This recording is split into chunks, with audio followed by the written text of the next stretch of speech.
guys, I was put on Archer's flea and tick meds, and I thought it's probably a good idea to make a video, a little PSA about Lyme disease. Now, Lyme disease is caused by a bacteria transmitted through the bite of the black-legged tick, also called the deer tick. There's a vaccine for dogs and cats, which you should get for your pets. There used to be one for humans, but it's no longer available in the United States. I don't know about Europe or Australia. I do know that Lyme disease is available to be caught in Europe and Asia. Not sure about down under. But for those of us in North America, it's something to take pretty serious. Lyme disease can have some serious debilitating effects on you long term if you get it. How do you get it?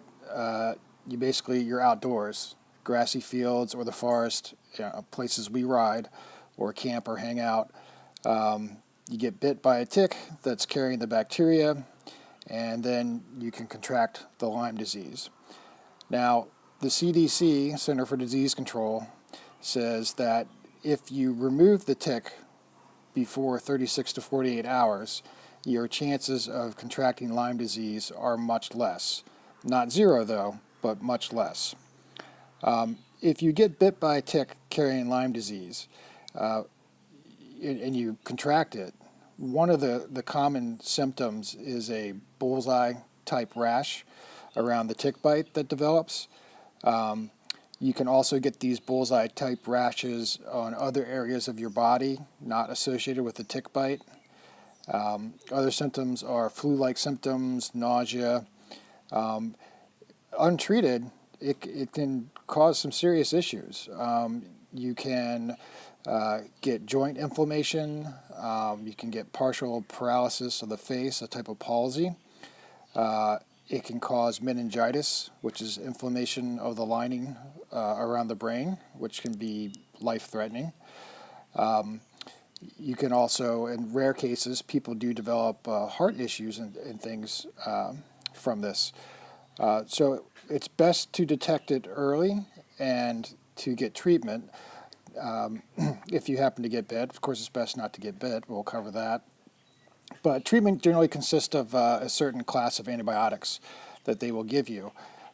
Even after you've gotten the antibiotics, you may have what they call post-treatment syndrome, where you still have some symptoms of the Lyme disease for up to 6 months or longer.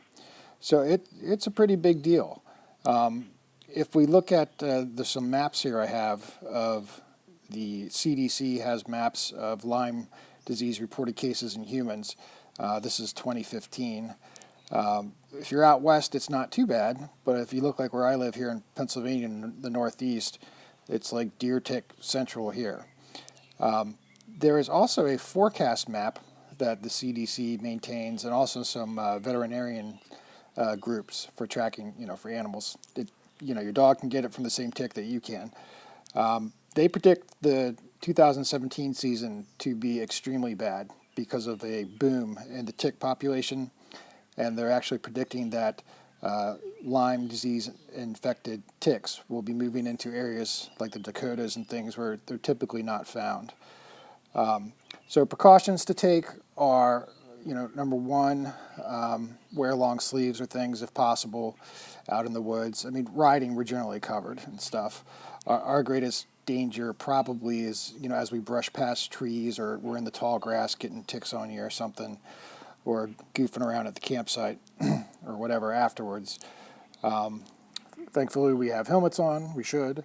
So that should keep them out of our hair. But, you ride under a branch or stuff, or, it drags across your neck, you can certainly pick up a tick that way, or you tumble and land in a bunch of brush. So I would recommend just throwing in your little toolkit, like a Deep Woods Off mini pump spray, and just give yourself a couple of shots of that before you go out. I generally spray it on my hands, and then kind of like suntan lotion, just wipe it on my neck and everything.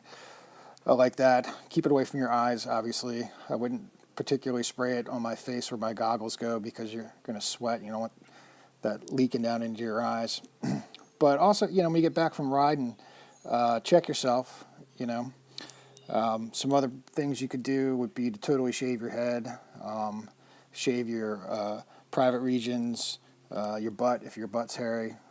Any hair you got on your body, you want to shave it or wax it, to your preference. But seriously, it's something to watch out for, especially if you're living in the northeast of the United States. I know here people who have contracted Lyme disease and didn't figure out that was what was wrong for some period of time, because they thought they just had the flu, but it just kind of like went on and on. And they didn't realize that, I'd been out in the woods or we had gone for a hike, and then like 3 or 4 days later, I'm feeling like I have the flu. They just thought they had the flu.